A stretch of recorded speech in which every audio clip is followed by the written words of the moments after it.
channel, and thank you all for keeping up with me. I haven't been posting too much lately because I've been super duper busy with this new house and trying to get it all prepped and ready for me to actually move in, because I'm not currently living in it yet, but we are very, very close. I am actually moving into this house in just a few short days. I will finally get all my furniture here and stuff put in its proper place and get to actually start living here full time. So that is very, very exciting. But I wanted to kind of sit down and film a little park and bark video this week talking about realistically, how did I buy a house completely on my own at 27 years old? Because although, I mean, depending on your career field, I guess, and how much money you make and stuff like that, buying a house at 27 isn't, I guess, that much of an accomplishment. But for me, being, you know, not married, so buying a house completely on my own, and being a performer where compensation and the pay rates and everything are kind of all over the place and very unusual compared to a typical job, it's a hard thing. It's not easy for performers to just buy a house on their own, especially when you could be moving around a lot or moving from job to job or switching jobs a lot, which can be a little problematic to, say, a bank or a lender's office when looking at all of your criteria and seeing if they want to approve you for a home loan and things like that. So I'm going to go into a little more detail about how exactly I did it. And if you are someone who is watching this video and is thinking about buying a house of your own sometime soon or even a few years down the line, I'm hoping that this information is going to help you get yourself in the right spot so that when you are ready to finally make that commitment and start the house hunting process, you are fully prepared and you have all your ducks in a row and you are the perfect candidate to get approved for a mortgage loan. First of all, just some general criteria about me. I'm not going to go into too much like hardcore number detail, but I bought a single family home, a 3-bed, 2-bath in Orlando. I bought it 100% on my own. I did not rely on Ethan. I did not get any help from my parents, although they were very willing to help me. I did not want their help. I wanted this house buying process to be a big accomplishment for me because it's something I've always wanted to do, and I wanted to have the pride in being able to say that I bought a house completely on my own without anyone's help. So that was very, very important to me. And I wanted to make sure I was in the right spot financially, but also in my life to be able to make this step, because, you know, for performers that are constantly moving around or going on national tours, cruise ship gigs, moving from state to state, like, buying a house is not probably the right option. But for me, I knew that Orlando is somewhere I could see myself for years and years to come. It's somewhere I love being. I love the entertainment here, and it's somewhere that I moved to specifically because I knew this was a space and a town I could see myself settling down in and living in for the rest of my life. And I lived in a bunch of different areas of Orlando, so that gave me a little bit of insight into where I wanted to buy a house. I've never lived in this area specifically, but I looked at houses in a bunch of different places. Obviously, price range does knock out a few areas, so I was a little limited on where I could look just based on how close I wanted to be to my jobs. I didn't want to have a super long commute because I knew this is a house I'm going to be living in for years to come, so I wanted it to be somewhere I could see myself commuting to and from work every single day. Another big thing that was important for me to accomplish before I started the house buying process is that I made sure that I was going to put 20% down as a down payment for a house. And the reasoning behind that is that, if you don't know, when you are buying a house, there's a lot more than just a down payment you are paying for up front, and it's a lot more than just a mortgage payment every month. So when you finally give all this money to a lender's office, you have things like your down payment, which is however much of a percentage you're saying you're going to put down. You also have things like appraisal fees and survey fees, and if you're buying down your interest rate, and you have so many extra fees that you are dealing with. Now another fee you can deal with is if you do not put at least 20% down or have at least 20% of your house paid off, you are gonna have to pay what is called PMI. And that is essentially mortgage insurance. And that's an extra cost every single month that you will have to pay until you hit 20% of your house paid off. I wanted to avoid that in total because I wanted my monthly payment to be as low as possible. As much as I was looking at the overall price of the house and you know how much that would mean I'd be putting down, I was mainly looking at the monthly payment, and that is something you can get an estimate on through Zillow or whatever, but a little more accurate of a price is going through your lender or broker that can give you the actual monthly cost based on their taxes and all of that mumbo jumbo. And I was more concerned about that because like that's obviously what you're actually paying every month, and although it seems a little bit easier to be putting less money down because it's less money out of pocket, by putting less down that means your monthly payment is more. So I wanted to make sure my monthly payment was a number that I was going to be able to pay every single month based on what I make every month and make sure I'm still making more than I'm spending. So that was very important to me. So getting that PMI taken off was a big step and was very important, just so it's less things to have to worry about every single month.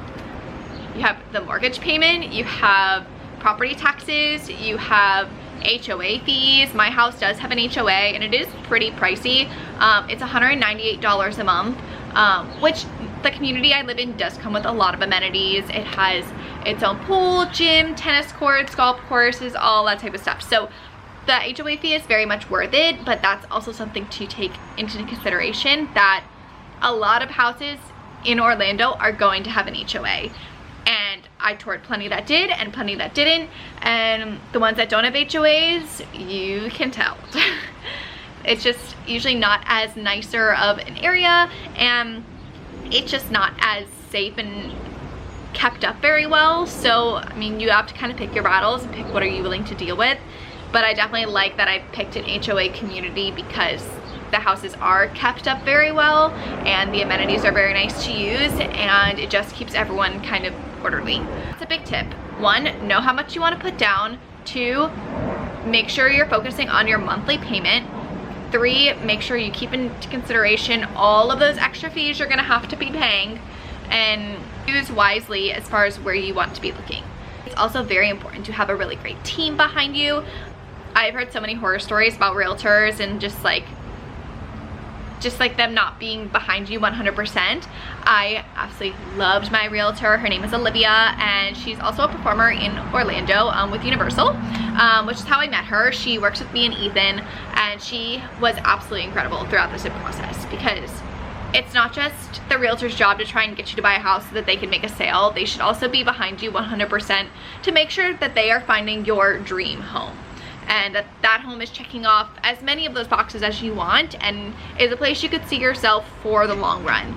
And she really did that. Every time we viewed a house, it wasn't just her pointing out the great things about them. She was mostly pointing out the things to keep in mind that may not be that great, or things you want to keep in the back of your mind to ask questions about later, just because they could be problematic, which I really appreciated, because it opened my eyes to all the things you need to look for in a house and things that could be hidden from right in front of you. It was like she was trying to buy a house for herself, so she's taking you through what she would be looking for, and I love that. She has great open communication and just has been a godsend throughout this whole process. Along with having a great team that also goes with a great lender or broker, I went with a brokerage, which, if you don't know what that is, a broker is essentially someone who is in contact with a bunch of different lenders and can help you find the best deal and the best rate for the house you're purchasing. So instead of going through one specific lender, you're going through a broker who has all these different contacts and can compare all different lenders and kind of pin them against each other to see who's going to get you the best deal. And I loved that. I worked with Brian of Two's Lending. He was my broker, and he was also just fantastic. He would answer my questions at any hour of the night, would explain all these documents to me that I was signing and all these numbers that I'm getting sent, and tell me exactly what they mean and what I need to worry about, and how this is gonna affect me and all of that stuff. So I could not have asked for a better team on my side to just make this process so smooth. Although this is not necessarily ideal, I think another thing that did help me kind of secure this house was I was so driven to find a place as quickly as possible due to an unfortunate roommate situation that I was just very ready to get out of. So that really skyrocketed my drive to just try and find a bunch of places. I only toured houses 2 days. One I toured 5 houses and one I toured 7, and this was the 11th house I saw. So I think it was very helpful to look at a bunch of houses in one day, just because you're able to compare them a lot better. I took a bunch of notes, which is very helpful, and was able to weed out pretty quickly what am I actually looking for in a house and what am I not willing to compromise on. Houses on this market also come and go so fast. So this house that I bought, for example, I was getting notifications from Zillow and Realtor.com and all that stuff every single day. And this house popped up and was posted an hour prior to me viewing it on Zillow. I looked at the pictures, liked what I saw, so I sent the house to Olivia because we were already scheduled to go look at houses the next day. And I said, hey, I really like this house. Can we add this onto our list of houses for tomorrow? She was able to get an appointment to come see the house. I saw it the next day and immediately put in an offer that night, and ended up going into a bit of a bidding war with another buyer. But the reason my offer was picked was actually because of how much I was putting down. The other offer was only putting down, I believe it was about 3.5%, which is usually the minimum they'll let you put down. But because I was putting 20% down, the sellers ended up picking my offer over the other ones, even though they were actually offering a higher price for the house. So again, that 20% down is very, very important because it can really make or break you getting a house or not. But it just kind of proves that like these houses come on the market, and when they're a good deal and a good offer, they will go immediately, which this house did. It was posted one day and by like 2 or 3 days later, it was gone because I took it. So you gotta act quick, you gotta be smart, you gotta be constantly looking at all those postings and figuring out what you want and just getting a plan set in mind. Another thing that is very difficult in this time is the interest rates. It's something you're gonna hear about all of the time from your broker, from your lender, and the interest rates are very high right now. They're about 7 something percent, but you're actually able to buy the rates down. You buy down however many points of the interest rate. Everyone, future me, because my camera started dying, so I just cut off what I said, but I wanted to continue with what I was saying, which was about buying down the interest rate. So this is something I did, which I kind of had to get my monthly payment under what I needed to be approved by my lender. So basically, I don't know what the exact conversion is, but you can buy like a certain amount of points, which will lower your interest rate, because the interest rate is, you know, whatever it is for the world at a given time, but you can put extra money up front to lower your rate, which in the end will save you money in the long run, because, you know, interest doesn't go towards the principal, it's just like extra money you then owe. So it's good to have as low of an interest rate as possible, because that means you're going to be able to pay off your house by putting more towards the principal, and your monthly payment will be a lot lower. So I did lower the interest rate, I believe almost a full percentage. So I have a 6% interest rate on my home, which around the time I was getting approved and finalizing things, it was just below 7%. So it was in like the high 6s. So something like that, I lowered it down to. But that significantly helped because the rates are so unpredictable, and even while I was under contract and going through the process of getting everything finalized, they were completely fluctuating every single day. And once the rate got as low as it could, we locked in that rate so that I could get the best deal possible. And that's what comes with having a really great team behind you. Obviously, it's always good to have really good credit, which also helped me as a first-time home buyer is having really great credit and just overall really good stats.